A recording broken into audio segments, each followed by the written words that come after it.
Good afternoon and welcome on behalf of the EPA Alumni Association to this panel presentation on per and polyfluoroalkyl substances, commonly and more easily referred to as PFAS. Before we begin, I have a couple of very brief announcements. First, any current or former EPAer viewing this presentation who's not yet a member should consider joining. This presentation is just one of the many benefits that the association provides. There are no annual dues. Anyone who's served one continuous year as a federal employee at EPA or is a current employee eligible to retire is eligible. Just use the button on the front page of our website or use the link that's being put into the chat right now. Just a reminder, as the presentation begins, please use the chat function to ask any questions you may have for the panelists. And now it's my pleasure to introduce our moderator, Bob Sussman, who's had a very distinguished career in both the private sector and at EPA, including, most importantly, serving as Deputy Administrator of EPA. He's currently engaged in representing NGOs with regard to PFAS issues. Bob, the virtual floor is yours. Okay, thanks, Bruce, and hello to all of my former EPA colleagues in the audience. I think we have a really interesting and stimulating program for you today.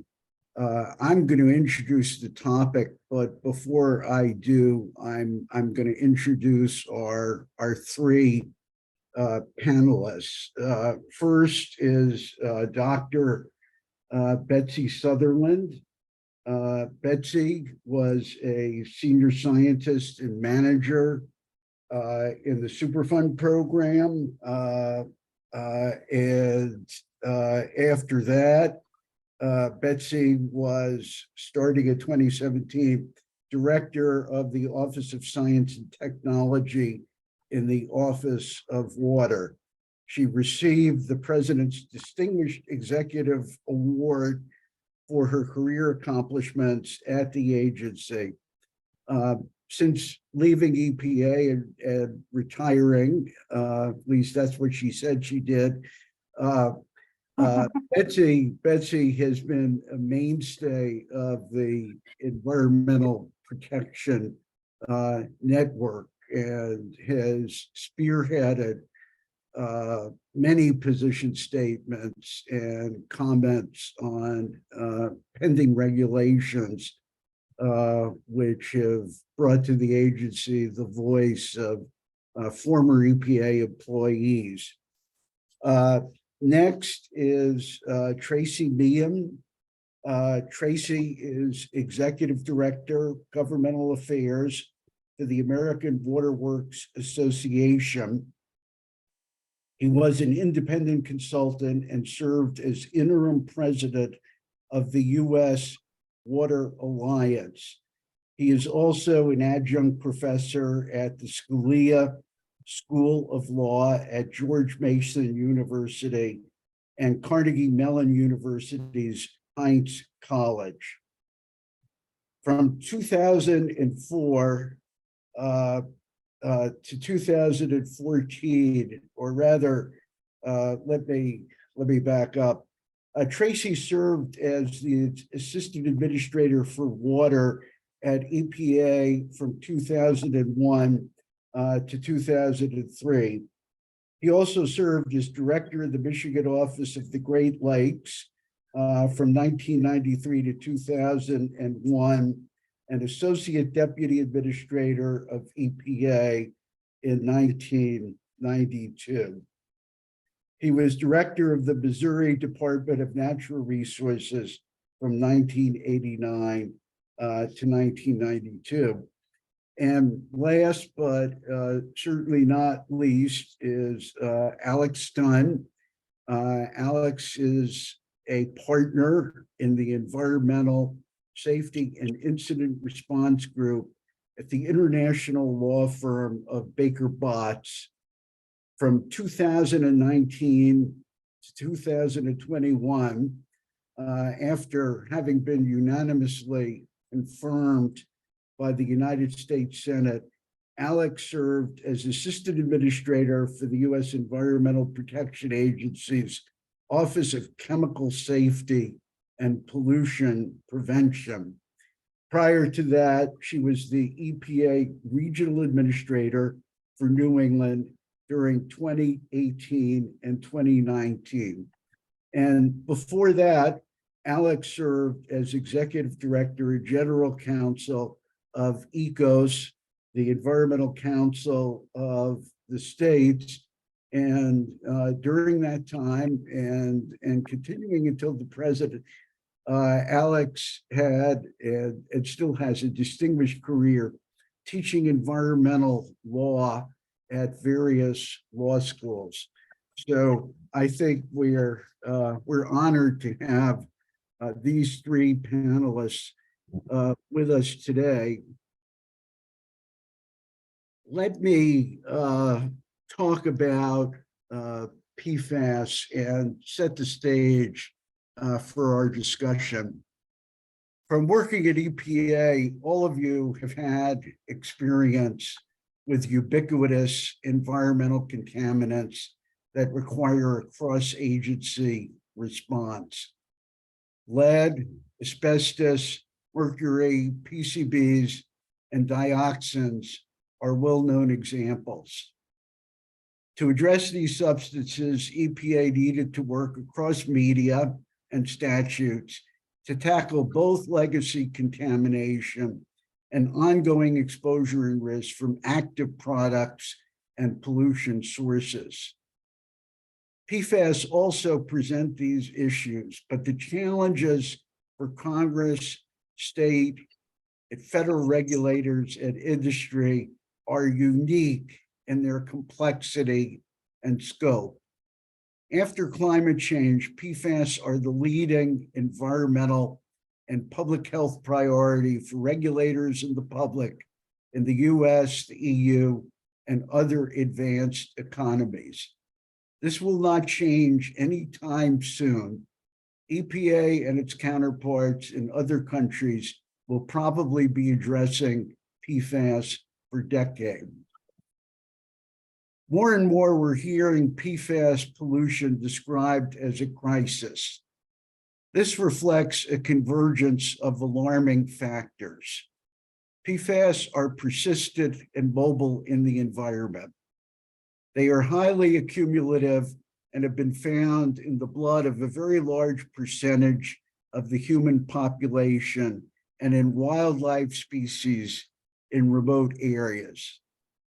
PFAS use in industrial and commercial products has been and largely remains widespread. Most importantly, toxicity testing and epidemiological studies on major PFAS have demonstrated serious health effects at extremely low concentrations, in some cases at part per trillion PPT levels. EPA's Office of Pollution Prevention and Toxics first became involved with PFAS in 1999 when 3M, a leading producer, announced that it was ceasing manufacture of two commercially significant long-chain PFAS, PFOA and PFOS. The response to this announcement was initially low-key. Industry replaced phased-out PFAS with lower molecular weight substances that were considered less toxic and accumulative, and EPA gave a green light to this substitution. However, concern mounted over the next 15 years as serious PFAS contamination of drinking water was discovered across the country. Second-generation PFAS were determined to have similar properties to PFOA and PFOS, and litigation against DuPont in West Virginia received national attention. As a result, during the Trump administration, PFAS merged from a TSCA issue to an agency-wide priority. The Biden administration vowed to do better than the Trump administration and is so far taking two groundbreaking steps. One is proposed drinking water regulations under the Safe Drinking Water Act for PFOS, PFOA, and 4 other PFAS, under which water suppliers would be subject to extremely stringent limits based on health risks at very low concentrations.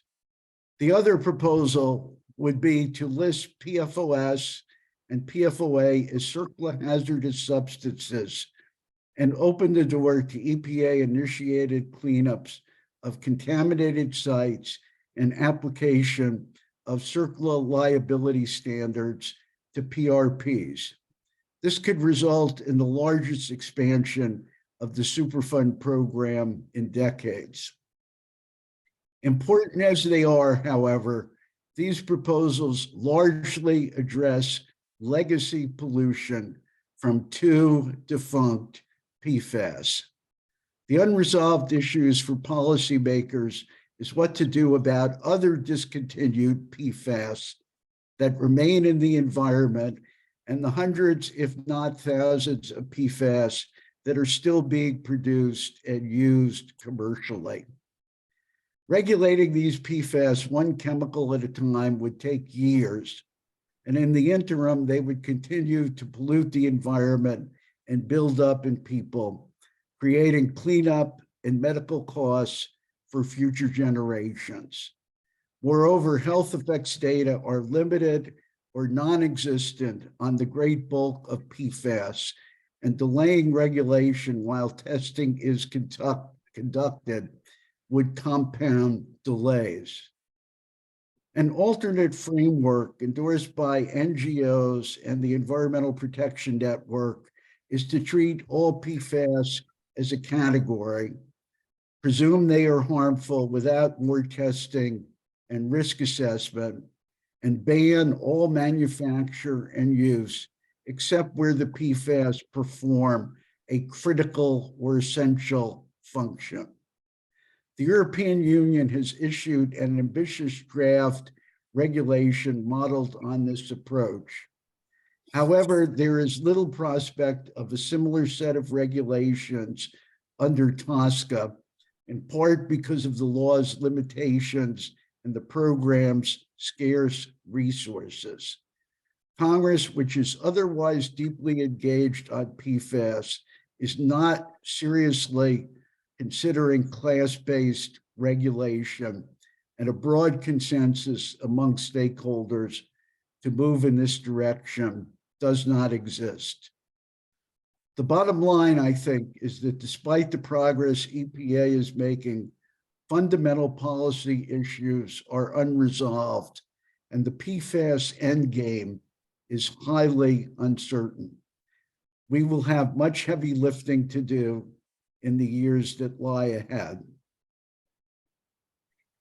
Now I'd like to turn the screen over to Betsy Sutherland. Betsy? Thanks, Bob. The CDC has found 4 PFAS in the blood serum of nearly all people tested, indicating widespread exposure in the U.S. We know people are exposed to these chemicals in what they drink, what they eat, and what they breathe. I will now describe what EPA and the states are doing to reduce PFAS in each of these routes of exposure.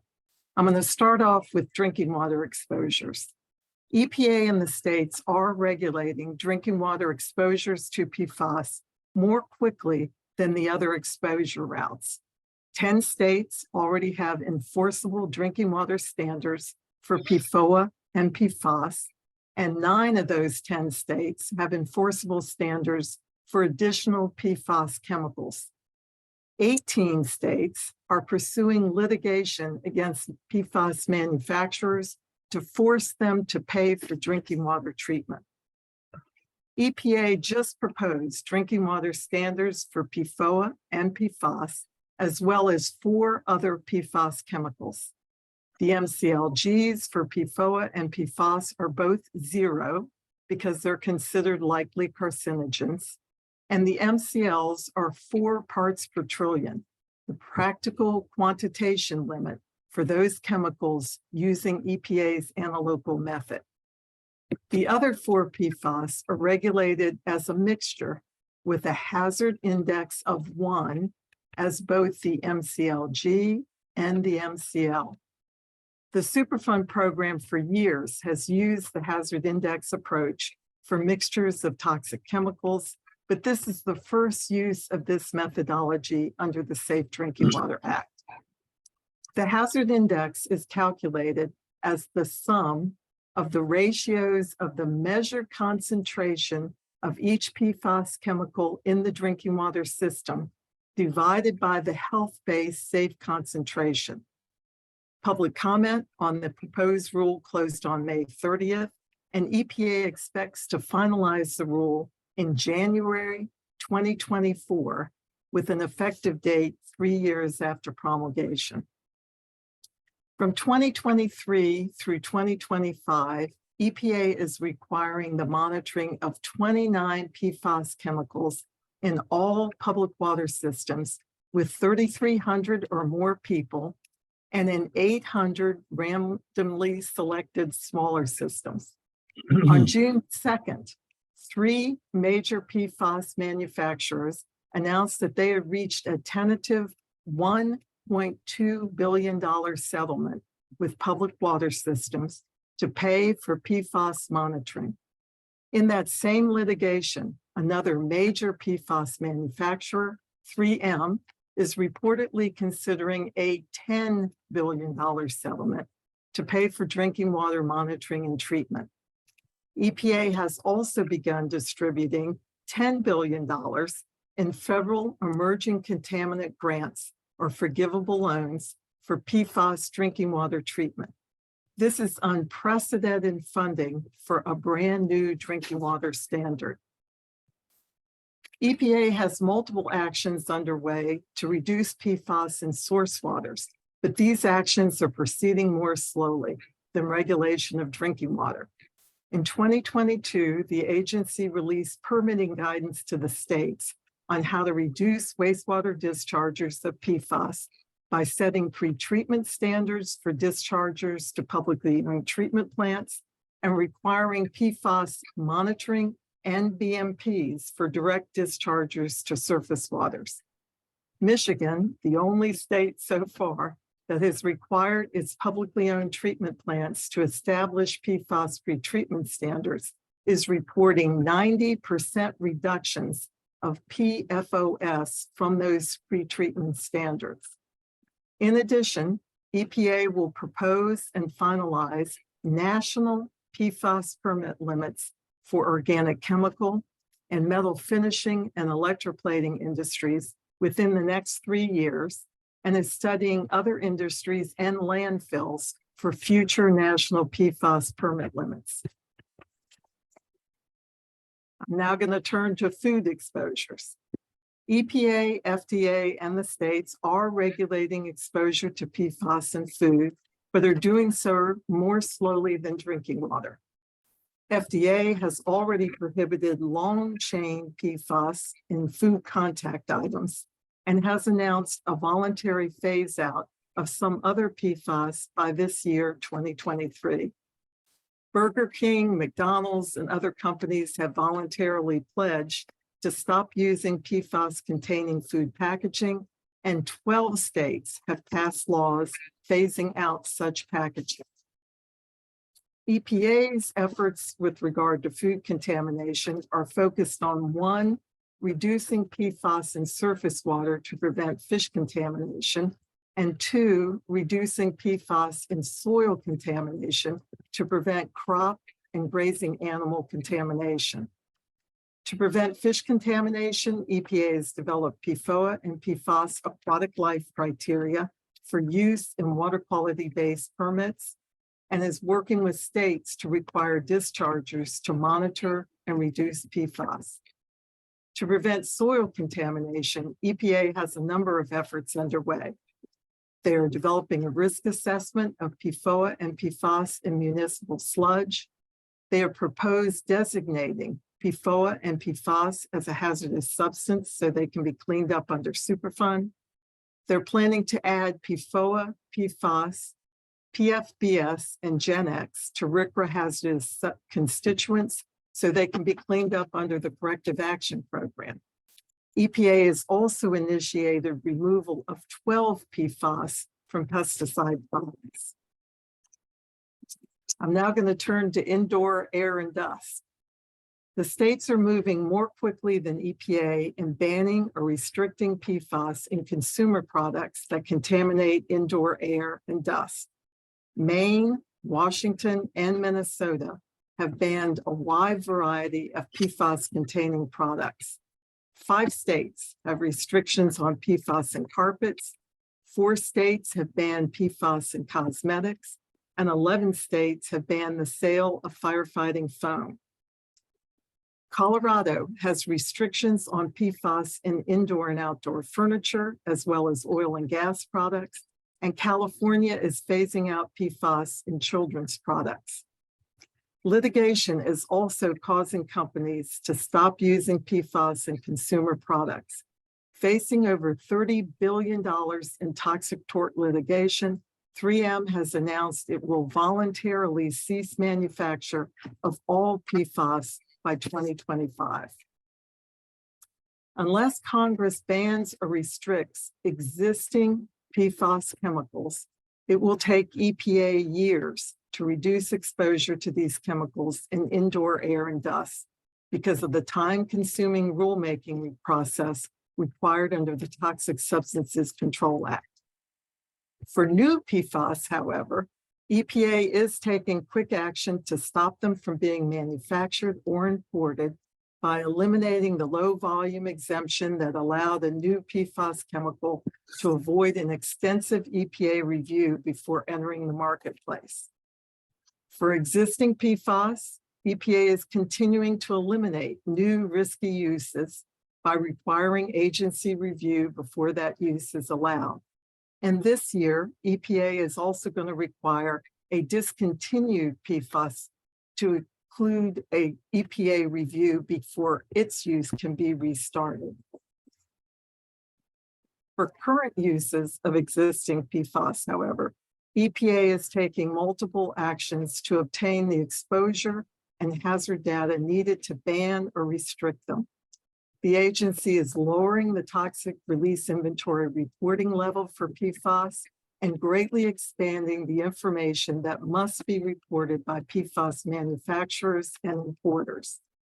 EPA is implementing a national PFAS testing strategy that groups thousands of PFAS chemicals into subclasses and is issuing test orders requiring industry to provide critical missing toxicity data for those subclasses. Once adequate data are available to regulate existing PFAS, TSCA requires EPA to conduct a 7-year process to ban or restrict their uses. That process has not yet begun for any PFAS chemicals. And finally, outdoor air exposures. EPA and the states have not begun regulation of PFAS air emissions. EPA is in the process of developing the information needed to designate PFAS chemicals as hazardous air pollutants. The agency is identifying the sources of PFAS air emissions, developing monitoring approaches and analytical methods for measuring stack emissions and outdoor air concentrations, and evaluating mitigation techniques. Suffice it to say, however, regulation will not occur for several years. So I'm going to turn that over to you, Bob, for the next speaker, or are we going to open it up for questions?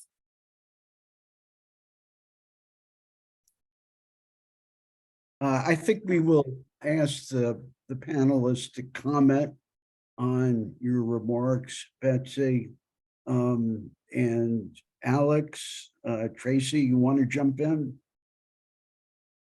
I'll just jump in and say, Betsy, that you should be teaching, because that was the clearest explanation I've heard in a long time, and succinct, of all the different ways that people are exposed to PFAS. And I think you've set us up well for the further discussion, because it's omnipresent. I mean, they found it in the Arctic, and you've said they found it in the blood of almost every person. This substance is prevalent, which is why we call it the forever chemical. I really like what you highlighted, which is the states are literally all over the map, on this. And, I'm going to bring kind of a private sector counseling perspective to this discussion when I talk. And I will tell you that for entities that operate in multiple US states, this might give many of you EPA alums a flashback to other times when the states were jockeying ahead of the EPA. There really wasn't one clear standard. There were a lot of different standards, and trying to develop compliance programs is important and challenging right now. Not saying people aren't doing it, they're doing it, but keeping up with it is a real challenge. I thought you made a great point there. Tracy? I think I can just go right into my remarks if you'd like, Bob. Well, maybe we'll have a little more discussion before we get to you. I wanted to make a point here and see what people think of it. I listened, Betsy, to this litany of EPA activities under what I would call pollution abatement and end of pipe laws designed to prevent the uncontrolled flow of pollutants into drinking water, surface water, soil, etc. But your description indicates that most of this activity is really focused on a small number of PFAS, at least as I understood what you were saying. And the PFAS being targeted are, for the most part, not completely, legacy PFAS, particularly PFOA and PFOS. And so I guess my question is, if the goal is to turn off the spigot and prevent PFAS from building up in the environment,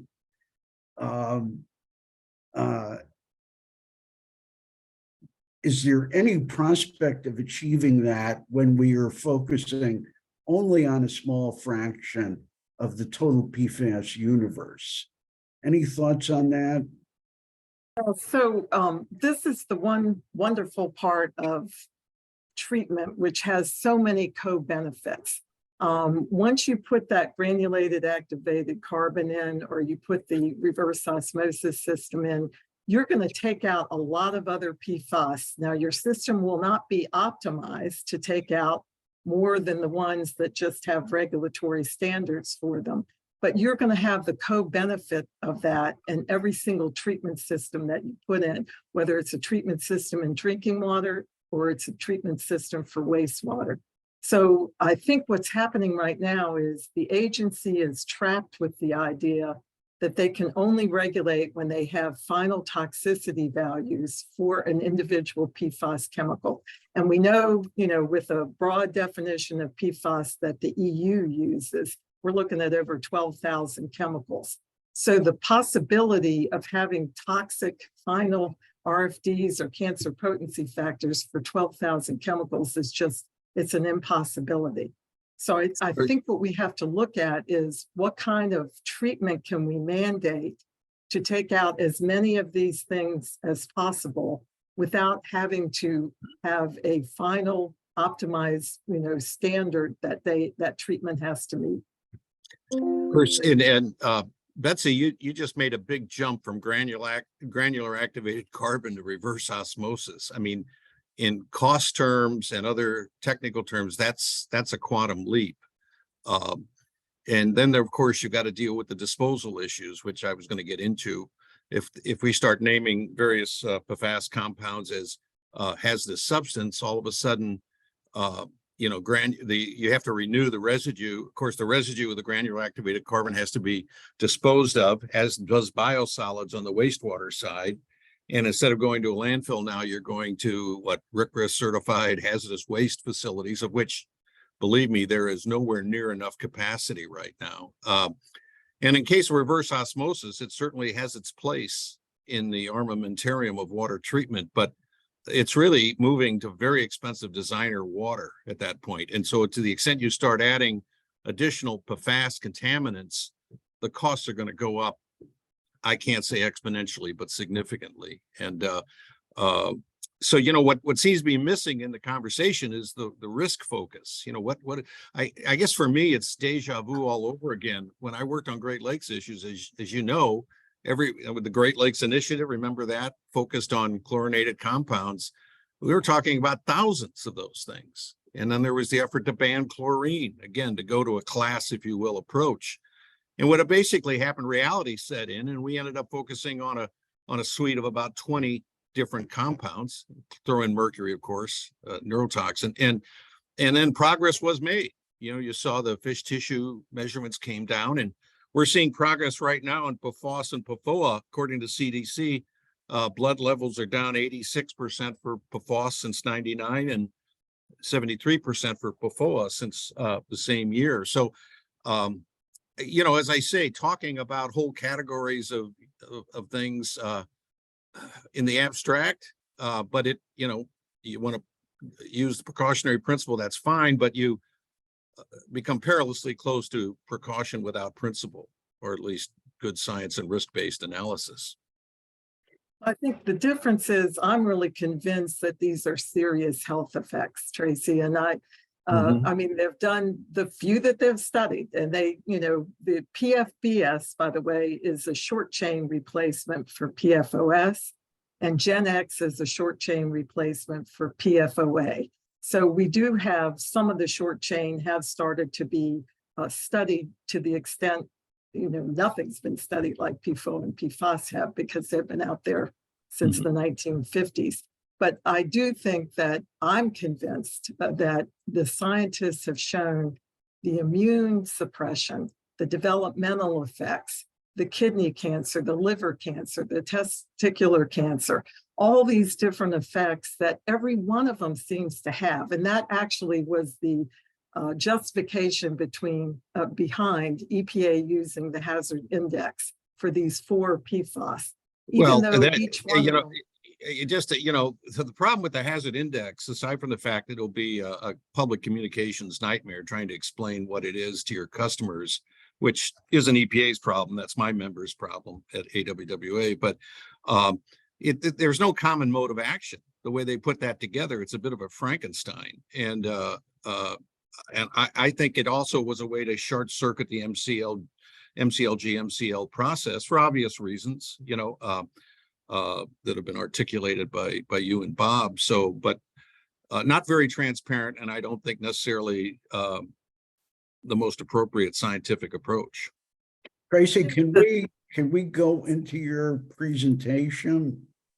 Yeah, you know, again, the conversational mode is fine, and we can revert to that. But first of all, thanks, Bob, and thanks to the Alumni Association for having me on. I didn't know if former political appointees got to participate, but it's great. And you know, we generally, I'm speaking now corporately and collectively, and when I depart from you know, the reservation, I'll tell you when I'm speaking in a personal capacity. But generally, we're comfortable at least with the 0 MCLG for PFOA and PFOS, where obviously the real action then and the conversation then moves to, as you move to that second step of an MCL, which for those that may not be as familiar with the Safe Drinking Water Act, is where you start factoring. It's sort of the distinction between risk assessment and risk management, where so in the second step, you're starting looking at feasibility and available technology and benefit cost analysis.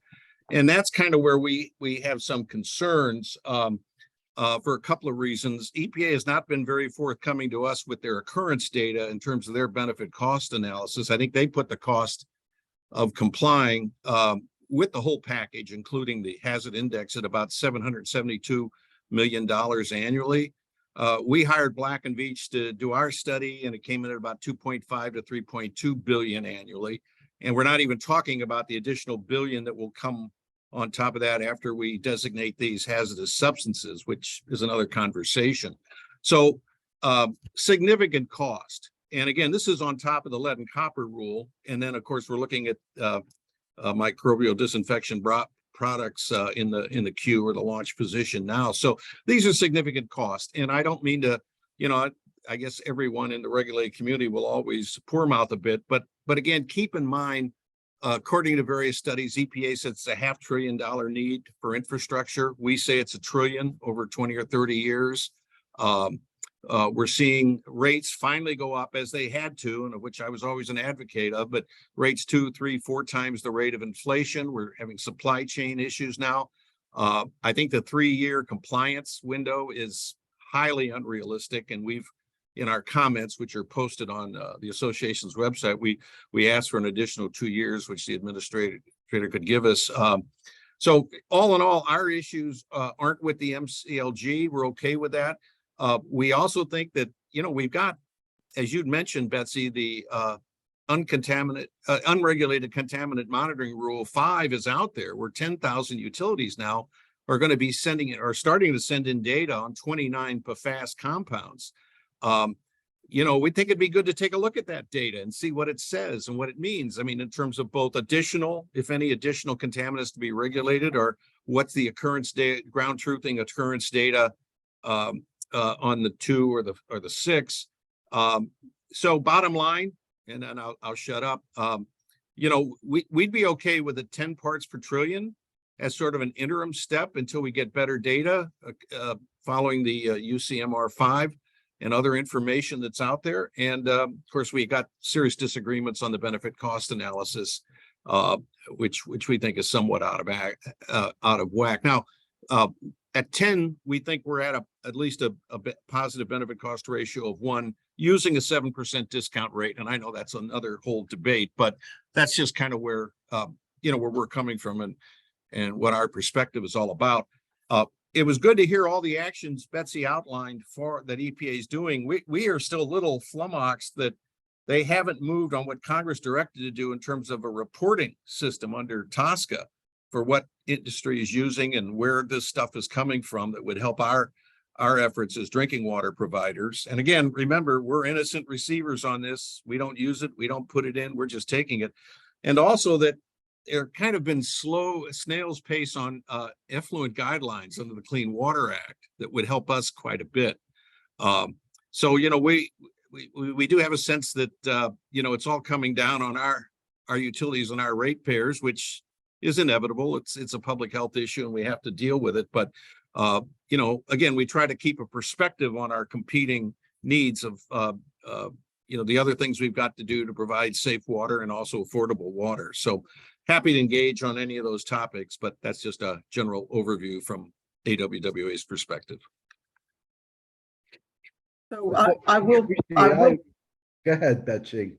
So I will point out, I looked at the spring reg agenda, and that reporting system is supposed to be final, that rule, in September of this year. This is the 8A7 TSCA reporting, which is going to give us lots more information, Tracy. I think that's going to be really, really valuable. Yeah. And I do think what EPA did, for their benefit analysis and so forth, is look at all the previous data, not just from UCMR 3, but also from all the state data. And that's how they were able to put together much more information. We definitely will refine that with UCMR 5. Just to point out, the detection limit in UCMR 3 was 20 and 30 parts per trillion, and we're now down, to much lower levels. So I think they can definitely refine this, and they are giving the utilities full credit for all the sampling they do under UCMR 5 to go towards, what sampling frequency and what treatment they're going to need based on the new rule. So I'll shut up there. Alex, did you want to weigh in? Tracy, I think you raised an interesting point that we're hearing the, what do we say, passive receivers of PFAS. So, Alex, you're breaking up. okay, let me get closer. Is this better? No. Maybe you should log off and log back in.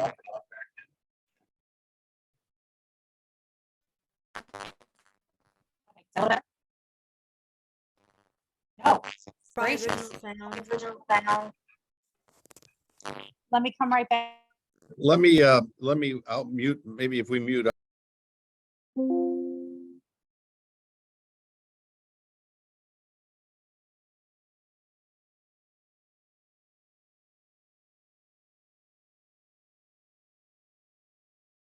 I guess Alex is Gotta left, log back in, you know. is coming back in. I had a question for you, Tracy.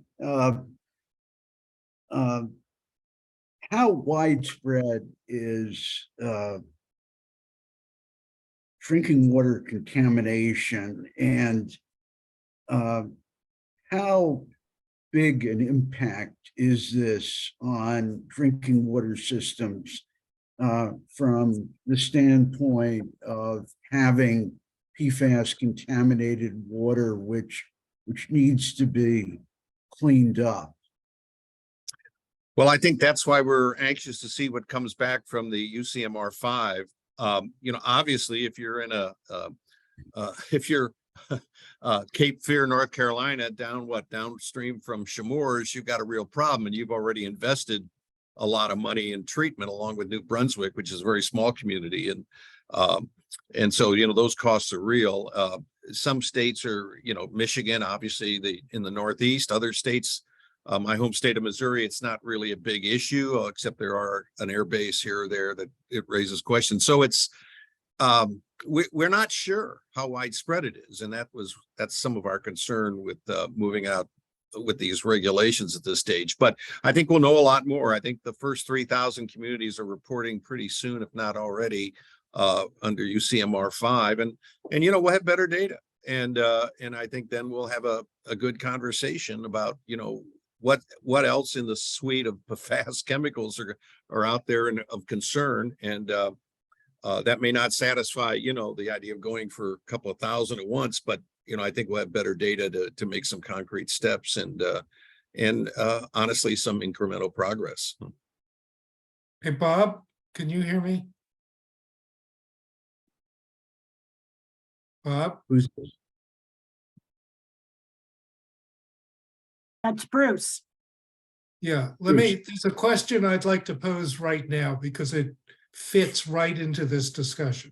Someone is asking, can panelists address the relative exposure levels and risks for drinking water versus other routes of exposure, such as eating fish or air or other routes? In other words, we focused a lot on drinking water. Is there any way of knowing whether that is actually the more important route of exposure? It's about 20% according to EPA, isn't that right, Betsy? They say drinking Yes, water. what EPA did, you know, and that's the default. If you can't, you know, come up, you never want to overestimate what drinking water is providing, and therefore have a much, you know, higher concentration. So the issue that they looked at was all these different sources. That's why I presented, So you know, can my you, information back. she was there. No, I don't know. So let me ask then, how do the other sources rank? Do we have a sense of that? Yeah, so food looks like it's right up there because again, we're just now getting at the food packaging, and we're really concerned about, you know, again, crop uptake, fish uptake, raising animal uptake. So we know food is a major component. We also know air is a major component, and air, you know, they've shown air traveling literally hundreds and thousands of miles with PFAS. That's why Bob was mentioning that we have wildlife even in the Arctic that are contaminated. So we know air and food are very high. What EPA did in their drinking water standard is look at all these different sources and decide that they were going to assume that drinking water was 20% of that glass that's full of PFAS. And so they wanted to make sure and keep that low, because when we do have places like the Cape Fear Basin and others where they are highly contaminated drinking water, that's where their drinking water utilities are actually spending a fortune, because they have these huge concentrations that they have to take out before they can make it safe for drinking. So, so right now, 20% is the best estimate nationwide on average of what drinking water would be. I would have to say that 20% estimate is highly imprecise, and that the relative contribution of different sources is very difficult to quantify on a nationwide basis, and even difficult to quantify in areas like the Cape Fear Basin in North Carolina, where there is pretty good data, and EPA's 20% is actually a default that EPA uses where there is evidence of other sources of exposure, but the precise contribution of those sources can't be quantified.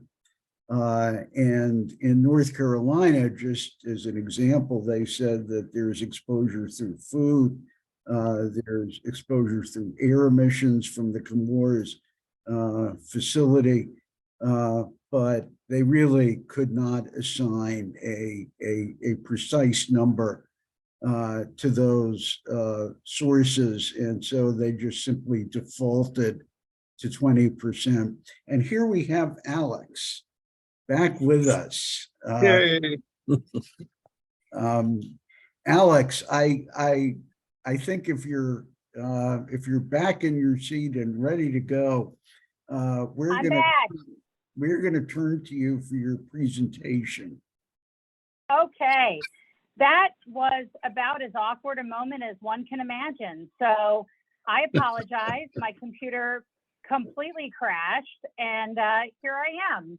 I was smiling beautifully until my time came. Thank you for everyone for your patience there. I have a combination of phone and computer now here. What I wanted to talk to y'all a little bit about, and then we'll have time for questions, is what does this look like out in the field? And most of you know that I spent most of my career outside of a large law firm. So here I am in a large law firm. It's where many people with law degrees go after they've had the honor of serving at the EPA. And so one of the things that I came in fresh from EPA working on PFAS issues was I became the person to provide counsel to companies that were seeking advice on what to do about this whole landscape that we've heard about. And so I'm just going to give you a flyover of what kinds of issues are coming up so that you can see how this is happening out there and what companies are kind of struggling with. So first, we've had an absolute boom of litigation. Not only do we have, the multi-district litigation, which is now in a usual place because there may be some settlements that pause it, but over 3,800 cases just involving water in the in South Carolina Federal District Court. We also have, and I started to say this when I lost my audio, is we have a distinction between the PFAS manufacturers. When you read the news and the big settlements you're hearing about, it's the companies that made the chemistries. But what we also need to think about, Tracy talked about the passive receivers, the airports, the municipal wastewater agencies, the drinking water plants that are receiving PFAS, not because they asked for it, not because they agreed to take it, but because it is inherently in what is coming to them. And then we have all these companies that used PFAS because at the time it was viewed as often we see with these kinds of chemical transitions, it was viewed as, you know, a really great solution to a problem, to a hot oil fire, gasoline fire. So the most places you see it, not only used in products for its grease-resistant properties, but was also in the firefighting foam. It was mandated to be used, in fact, by the FAA, by the DOD. And so now we have, you know, thousands of entities around the country that were PFAS users.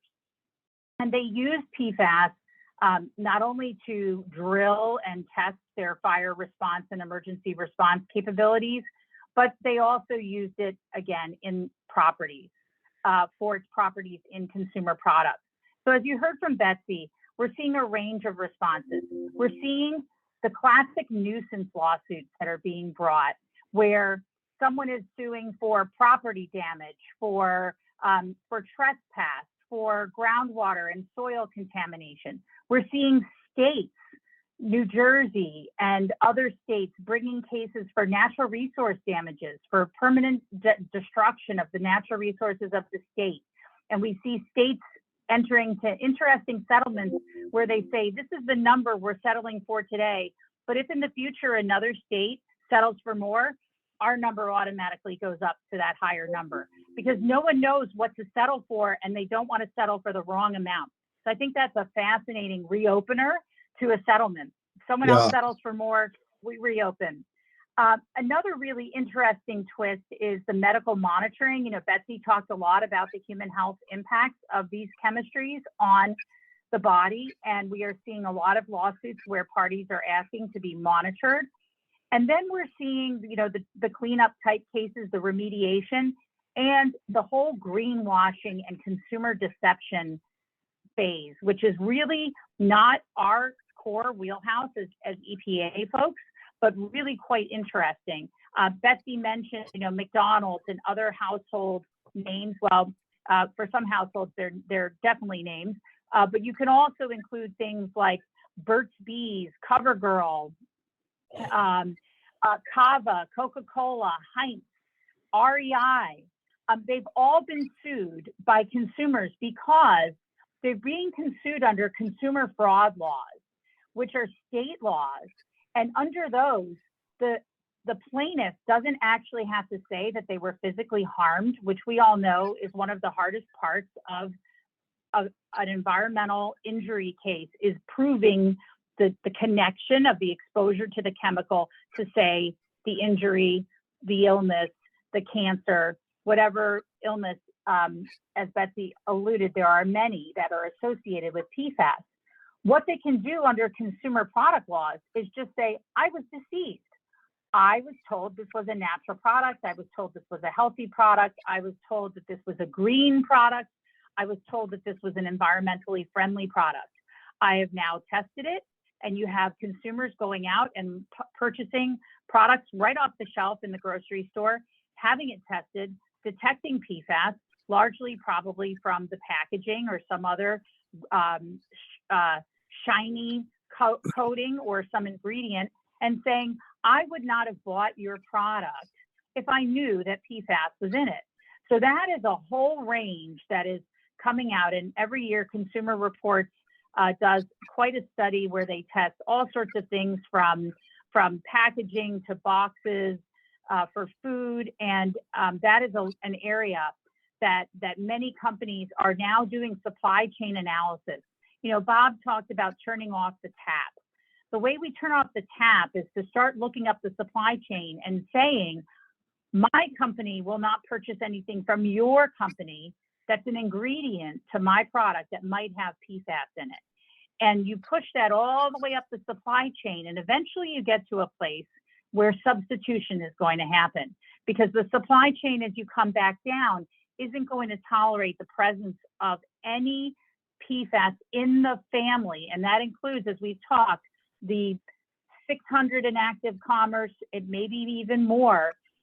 We don't want those ingredients in, or those chemicals in, the products that are being purchased or sold. And so it's very interesting to see supply chain as a tool in the toolbox for getting this stream out of commerce.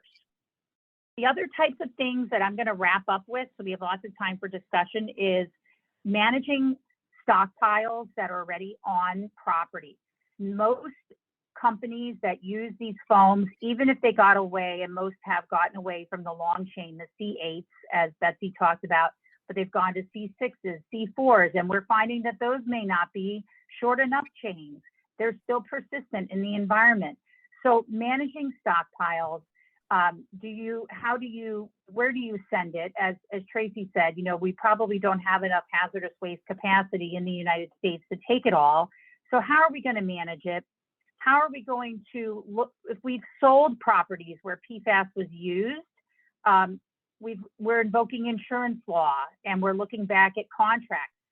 I had a client last week that signed a settlement agreement in 2003 with the EPA, closing out a Superfund site. I'm sure Betsy remembers these from her days in the program. Closing out the Superfund site, settling out, and there's a full release. But we're looking at this release provision to see now there's been PFAS detected in this groundwater. And letters are coming from EPA, one of the EPA regions, doing a new investigation. And the companies are saying, wait, what didn't we settle this liability, 10, 20 years ago?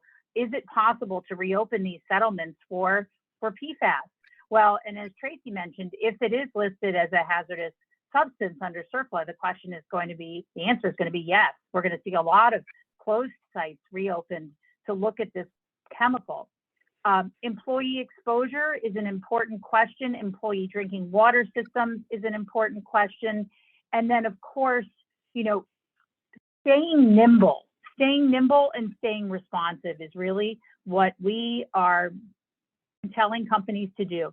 We tell them not to be afraid of PFAS because it's a little bit scary, and you might not want to know how much your company used back in 1970, 80, 90, and even into the 2000s, and you may not even want to know what's on your site right now. But we say it's better to know than to not know. So we are helping companies do inventories and assessments and helping them with transition to alternatives. I personally would like to see more alternatives available out there. I don't think that there's a great comfort level with what's available for emergency response in terms of alternatives. Are they as effective as what we have been using? And of course, we are definitely seeing much better management of any use of any type of foam that does have a PFAS constituent. Berming, we're not training. No one is training with PFAS containing foams anymore for just training exercises for, they are not. And so there is awareness across the US and of course globally, and what Europe chooses to do will certainly inform in many ways what we do in the US. So this is a lively area, and I'm going to turn it back to Bob for discussion. Okay. Could I just want to mention one thing as sort of a footnote, big footnote to the whole CERCLA designation, that for us, our concern is, unfortunately, there's some legislation that's been introduced as a passive receiver, that is a water utility. We're worried about CERCLA liability. Not that EPA has a policy of never going after municipal entities. They never did that in the old days. But other PRPs do. And I know Professors Thompson and Saltzman out in California tabulated like 640 different cases where municipalities were brought in. Those were mostly landfill cases, but with biosolids, with residue, with, a ranger liability under Superfund, we see that as a big issue. And EPA can't do much about it. OECA's trying to do what they can to their credit, but the end of the day, they can't stop a PRP. They can require a PRP to, forgive us in the final settlement, but that could go on decades. And you've got the reputational risks, the cost of defense. So we're actively pushing for legislation, as are other sectors in a similar situation, for an exemption from CERCLA liability. Thanks, Tracy. I'm gonna go to Bruce now. And Bruce is gonna tee up questions that are coming into us from the chat.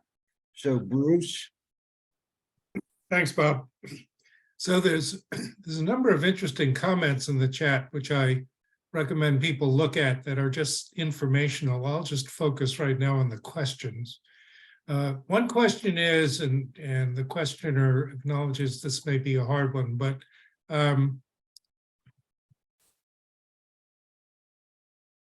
if the panelists do the panelists have any notion or any idea of what the biological mechanisms might be for the toxicity of PFAS?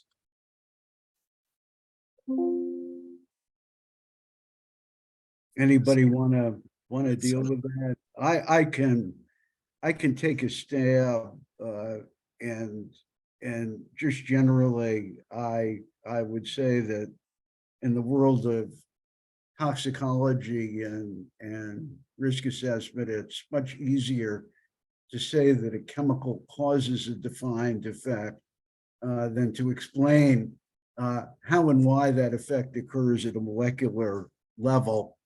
And so chemicals which have that type of mechanistic understanding are relatively few.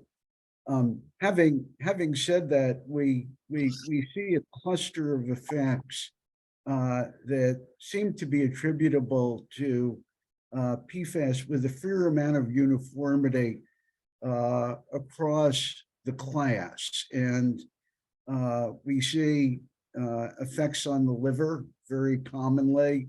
We see effects on the immune system. We see reproductive effects. We see thyroid effects. So these seem to be PFAS specific. Why they're occurring, I don't think we can say with any degree of confidence. But remember that all of us in the U.S. population at a 98-99% level have PFAS in their blood. And so there's a high degree of PFAS exposure to biological systems and organs within the body. And so that, I think, provides a pathway by which PFAS can reach target organs in biological systems.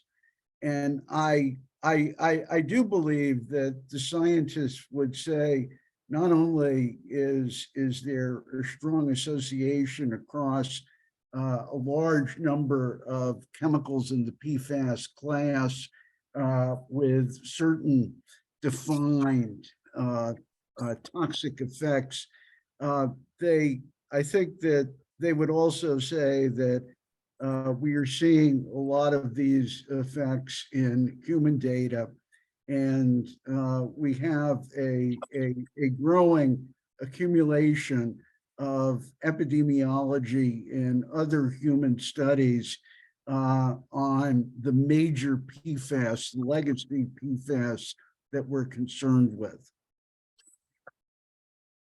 Add to that, Bob, because that actually relates directly to the conversation Tracy and I were starting on the hazard index approach. What we were used to seeing, if we were going to do a mixture, every chemical in that mixture would have to have been studied for the exact same effect on the organ. And then we felt like we could add them up because it was exactly the same effect for each of the ones in the mixture. What we're doing with this new mixture is we're saying each one of them has not necessarily been studied for the exact same organ, but each one of them has multiple organ effects. And so we're going to make the health-based concentration for each of those four PFAS based on the most sensitive endpoint that it has, so it's the most sensitive, but we know that maybe a less sensitive impact might have been immune, or it might have been kidney, or it might have been liver. It's also, by the way, it's directly related to heart attacks and strokes because it has a big impact on cholesterol. So we know all 4 of these chemicals have effects on all these different organs. It's just that the most sensitive organ may be different for each of the 4 chemicals. So that's my attempt to try to explain the hazard index. Well, I guess I would Simple simply enough. demur that when I listen to Bob and Betsy, they talk with such certainty about effects and dose response. And I think there's a little more questions out there than, we're still need to investigate. And again, I'm not a skeptic, I think we need to move on these chemicals, but I was just looking at a recent paper from the Water and Health Advisory Council by Anderson and Zarina, and they raise a lot more questions about where the science is and what we really know. There's certainly problems associated, as Bob described, cancer too, but what the actual, what's the old line? The dose makes the poison, and I don't think it's all as clear as maybe some would like. I do think in the case and of yet, PFAS, it's the only situation I know of for chemicals where the animal data tracks exactly the human data. I mean, fortunately, we don't have lots of epidemiology data for many of our other regulated chemicals. But this is a case where they really track. The animals are showing the exact same effects that the humans are showing. What's interesting about this chemistry is, with the uncertainty, you see a large portion of the users, the chemical users, moving away, right? They don't want to use it anymore. They want to get it out of their supply chain. But also, I was intrigued recently to read that some of the major manufacturers said the demand for PFAS chemistries is higher than it's ever been. So we have this tension, right, where we hear that there's a shift in the marketplace for where there are choices, but there are certain processes where the characteristics of a perfluorinated compound is valued. And I think it's going to be interesting to see when we hit that tipping point between the demand for the chemical that has that particular performance and those chemical users that can choose to walk away from it. And then there's a group in the middle that right now aren't making that choice or can't make that choice. It'll be interesting to see, when do we have a replacement for that segment of the market that is creating demand, that is still there for perfluorinated compounds, regardless of everything we've talked about on today's. And someone in the chat just said, chip making.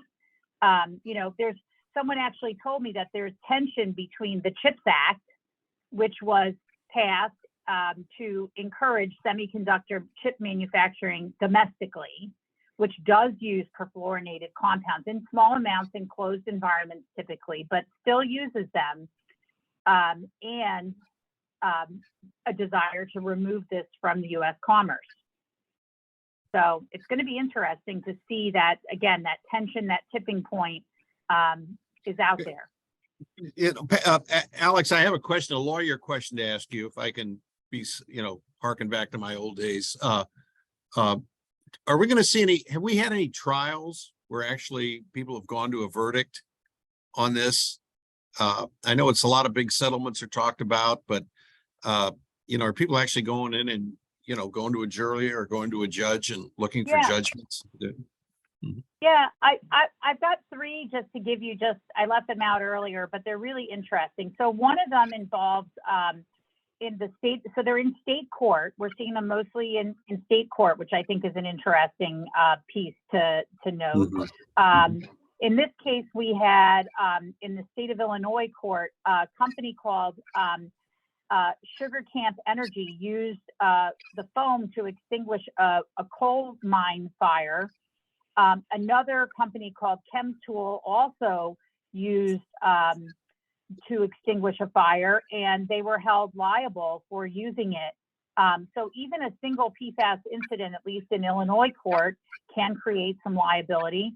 We also have a very interesting case in Ohio where a class action, someone mentioned the turnout gear and emergency response and firefighter exposure, where a class action of firefighters in the Southern District of Ohio sought to be certified as a class.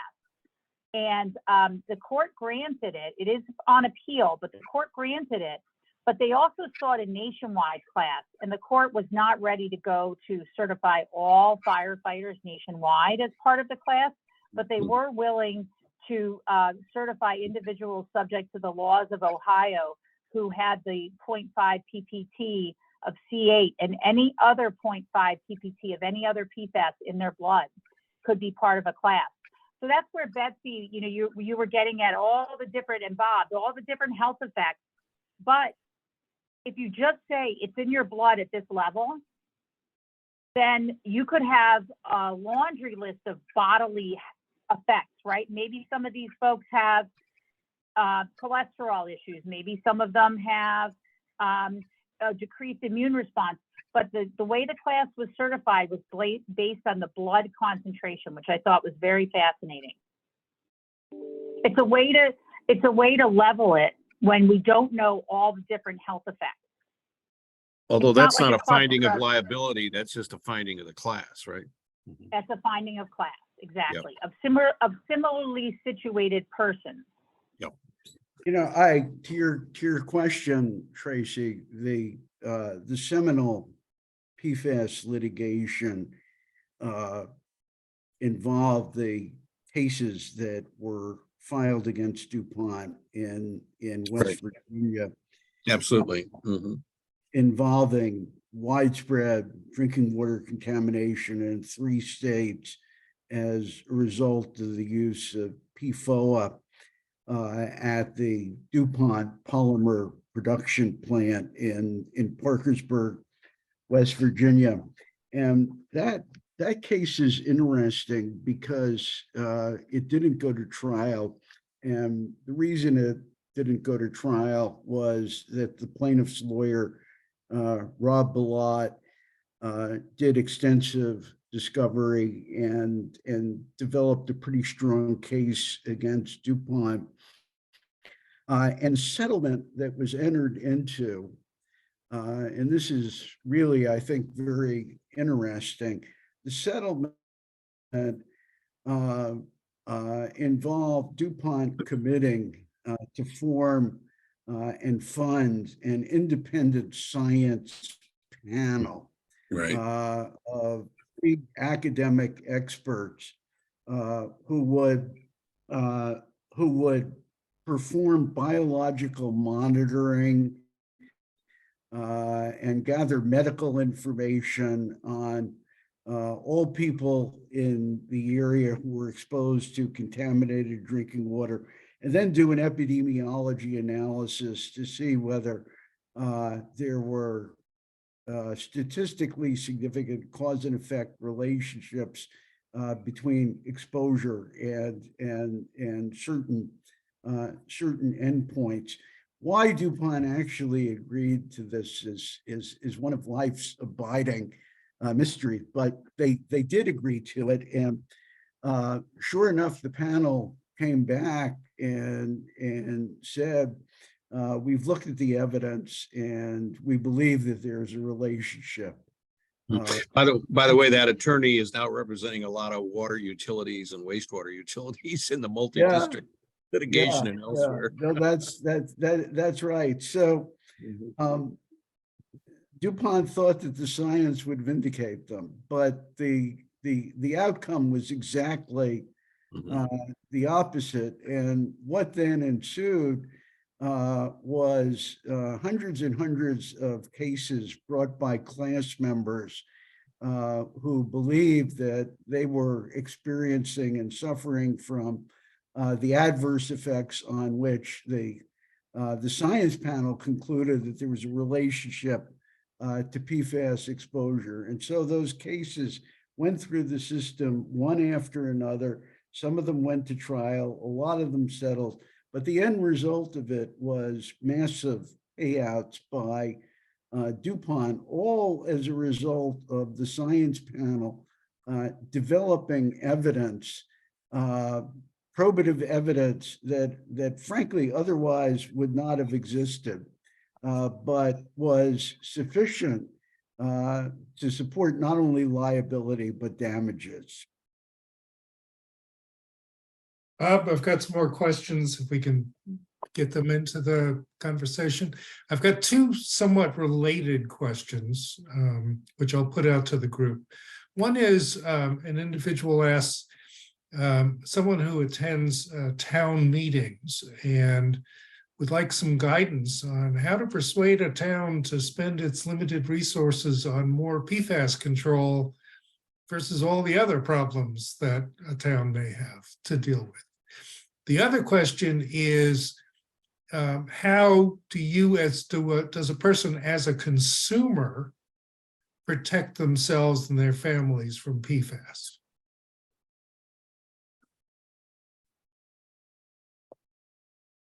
I can do the consumer one. Washington Post just had a really good article. I think, was it a week or two ago, Alex, where they listed all the ways you could prevent PFAS as best you can by avoiding certain types of products and food packaging. And of course, there is a filter that you can put on your faucet that will take PFAS out. You have to maintain that filter. You can't just put it on there and never touch it again. But there is ways, if you're concerned about your drinking water, you can use the filter on your faucet. If you're concerned about consumer products, there's a whole list of ones that you should avoid. In that Washington Post article, I recommend you for that. The other question was about, are they talking about a wastewater or a water treatment, a drinking water treatment plant? Well, it could be either. I mean, you're at a town meeting and the budget has come up for discussion. And well, this is a cosmic, this is really a cosmic issue, at least for the water, and I think the wastewater sector too, that we're dealing with all these trace chemicals now that people are really, concerned about. I mean, lead, just start there. And I mean, Chicago's going to spend $1 billion to get out 400,000 lead service lines. PFAS, if we go the way that some folks would like, you start adding more contaminants, the whole class, whatever it might be.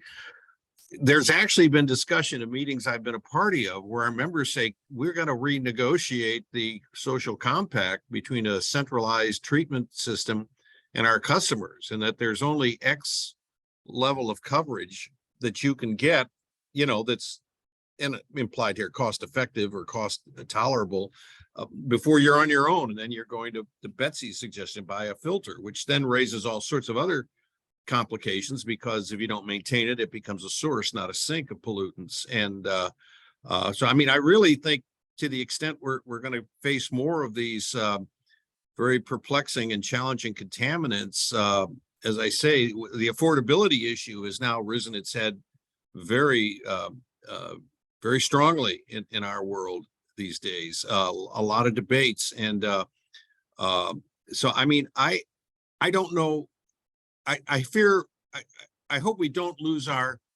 When you talk about risk, we need to keep our eye on the ball, and the ball is the entire functioning infrastructure system, not the contaminant du jour. And I fear, as I say, we've got a huge backlog. We're way behind the 8 ball. And the question is, from a relative risk standpoint, do you take that discretionary dollar and put it into controlling the latest contaminant du jour down to, whatever, 0, or putting it into replacing water mains and providing a functioning system? I mean, we talk about Flint and all the money that went in there to remove lead service lines. It's running at a deficit. It's heading to bankruptcy still, despite the huge influx of hundreds of millions of federal and state dollars. So the answer to that question is a little more difficult than I think people realize. And the right answer may be keep putting it into the basic infrastructure. I So, can't And so let me Tracy, I was just, gonna ask you, does the BIL and the IRA, those laws, I mean, Betsy mentioned, the funds that there are for drinking water systems and wastewater systems, but I think there's more water infrastructure money than, I remember from my days, walking around on Water Week, pounding the Mhm. pavement and walking the halls of Congress trying to, I did not work for the EPA at that time, trying to ask for more money. And I think that there's more money available through the different grant programs than there's ever been in our recent memory. But if you put PFAS at the top, I think it will dwarf the amount of funding that is available. I would So also say, I'd love your again, take on that. Well, Yeah. and the amount of money in the BIL or IIJA for, say, lead and emerging contaminants, which includes PFAS, is a fraction of what's going to be needed, even taking EPA's numbers. But so I mean, it's great. We're grateful to have it, but it's all going to come back to the ratepayers ultimately. let me just try to get in here a little bit about this whole idea of this co-benefits of the treatment that you do for the few PFAS that we're regulating. You're taking out lots of other things, not just other PFAS, you're taking out pharmaceuticals, you're taking out personal care products. Again, you're not optimizing your treatment system for PFAS to address all these other chemicals, but you're getting that out. It's almost like the analogy I've used, because Alex says I'm trying to be a teacher here, but is the secondary treatment requirement for all wastewater treatment plants had to go to secondary treatment. And we did that based on a few conventional pollutants that we thought we were concerned about. But we know we had these tremendous co-benefits from just across the board. All wastewater treatment plants need to be secondary treatment. I think this, if this led, this one drinking water rule they're doing for these 6 PFAS chemicals to granulated activated carbon being used in many of the treatment plants across the drinking water systems of this country, it would be an enormous improvement in all these other pollutants that are not, again, the ones targeted with this one rule. So I think we have to look at co-benefits. And for wastewater, if you've got a wastewater treatment plant, you should tell them they should insist on pre-treatment standards for any industrial discharges to your wastewater treatment plant that have PFAS discharges. Michigan did it. It didn't cost their ratepayers a dime. The industry had to pay. Guess what they did? They all put in granulated activated carbon. And Michigan is reporting their POTWs now have 90% reductions in PFOS. And that's because they finally made the guys who are causing this problem pay to clean it up. So if you got a wastewater treatment plant, that's the first thing you should say in your town meeting.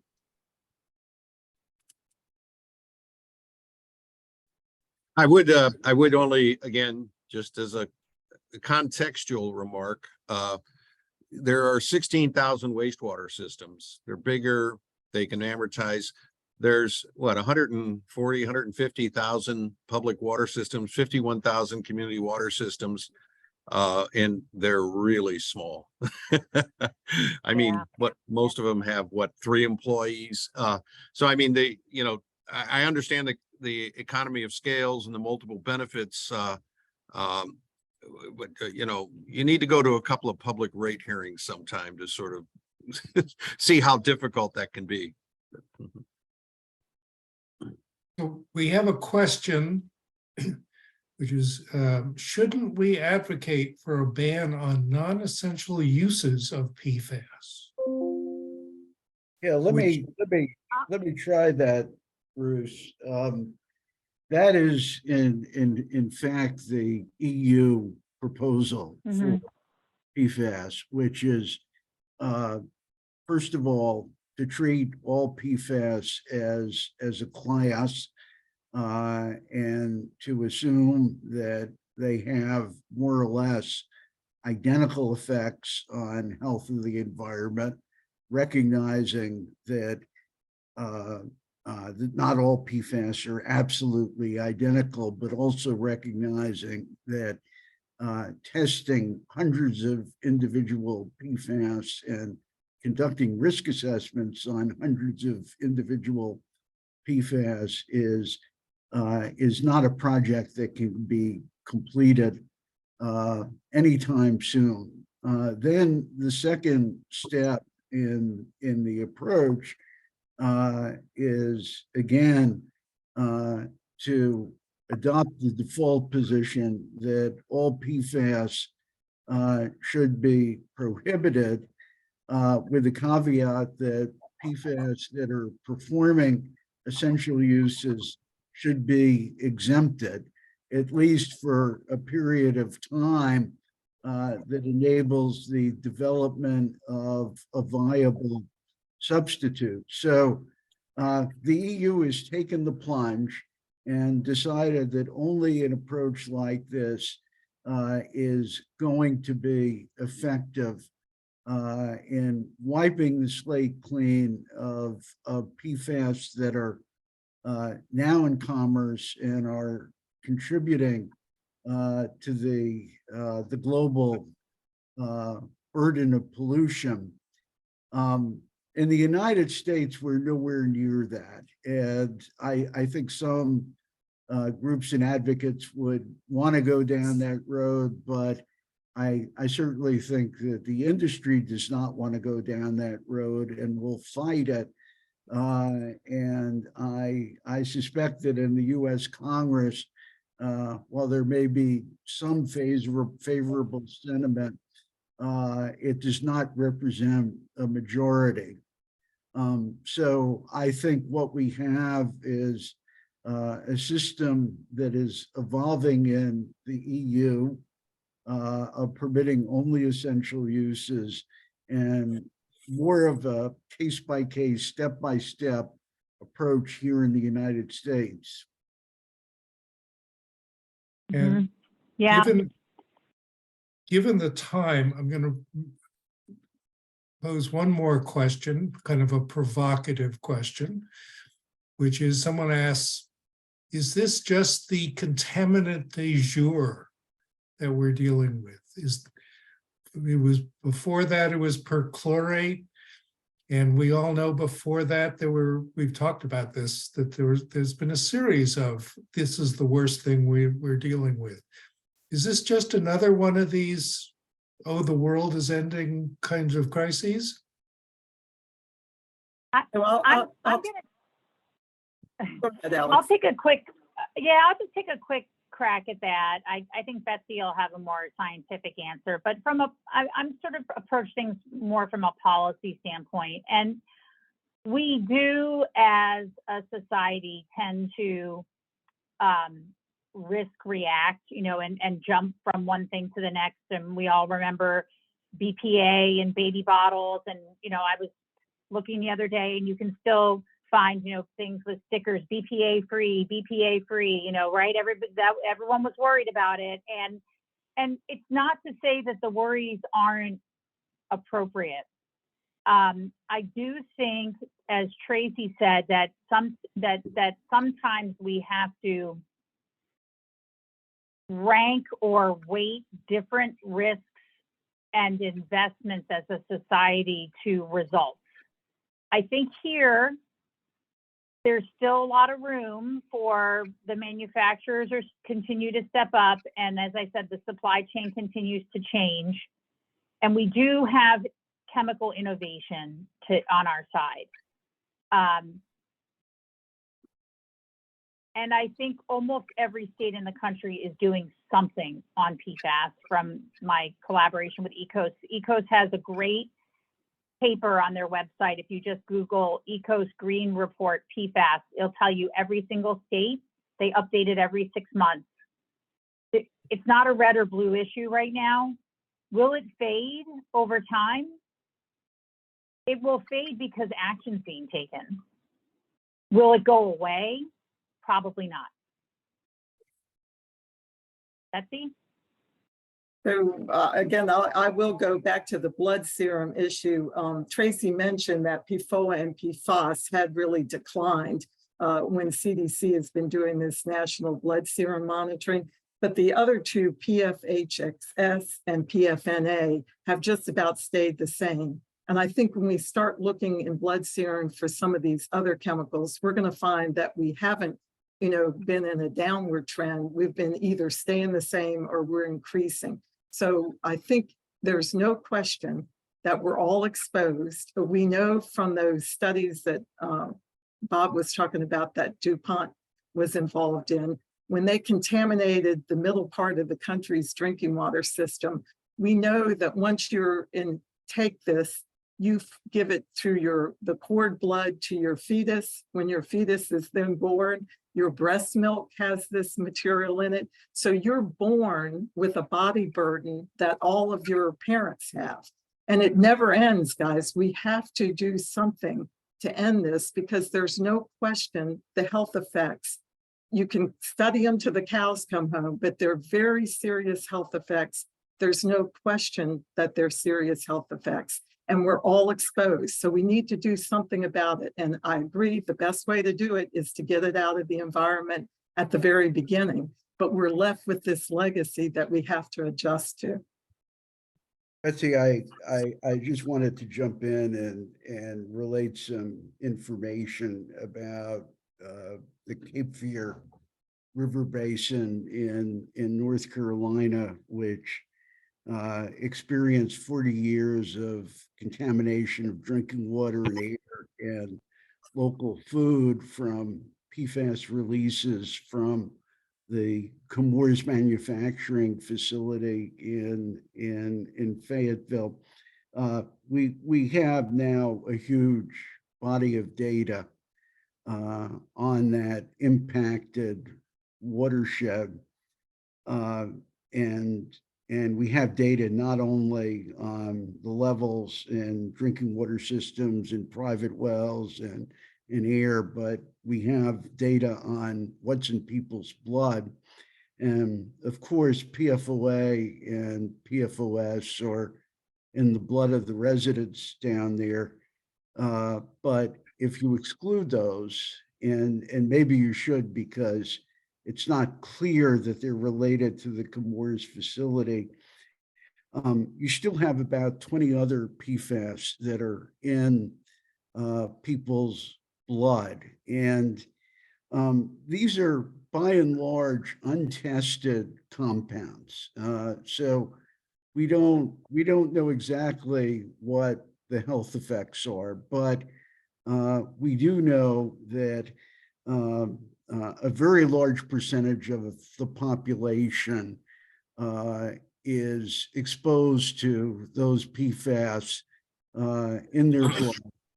And I just want to emphasize that these are not well-known compounds or well-studied compounds, but they are compounds that bear the fingerprint of the company that released them into the environment. And so we know what the source is.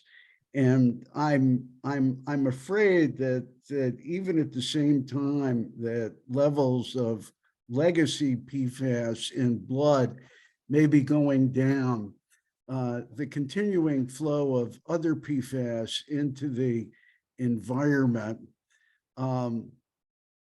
is resulting in a continuing, ongoing burden of PFAS in people's bodies. Maybe the compounds vary by location, maybe they vary over time, but I think the constant is that they're there and they're going to be there for a while.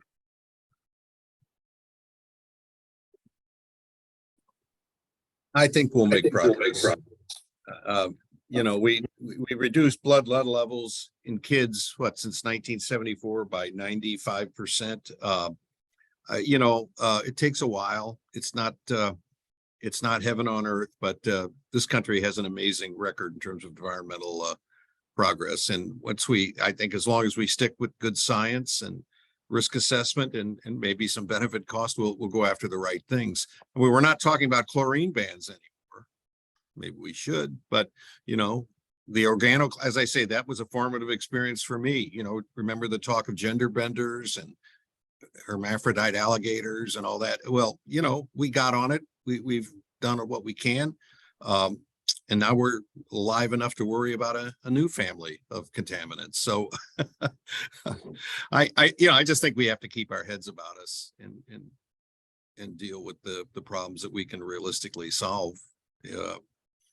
I mean, there are other issues out there, the deaths of despair, fentanyl, obesity, you get into a total risk assessment mode here, and chemical issues actually probably drop down the list a bit in terms of relative risk. And I know that's not EPA's mission, so it isn't necessarily charged with dealing with those other issues. But I was just saying, from a standpoint of one's mental health, I think keeping some perspective in mind and the record of our past successes is a healthy place to be.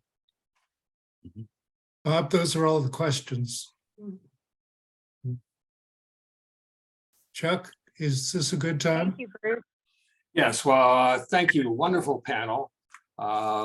Really great variety of views and context, which I think is very helpful. Reminds me of the days at EPA where you got a good view of very complex problems and went home and wondered what you were going to do about it. But we came back the next day, didn't we? Yep. We're going to close up here in terms of the panel, but we are going to have some breakout rooms. I think a lot of you would probably like to continue this conversation for a few minutes anyway. So I'm going to give everyone about 60 seconds to decide whether you can stick around. I hope you can. But if not, if you wouldn't mind signing off so I know how many breakout rooms to create. And hope to see you all there. And thank you all for coming. Thank you. Thank you. Thank you very much.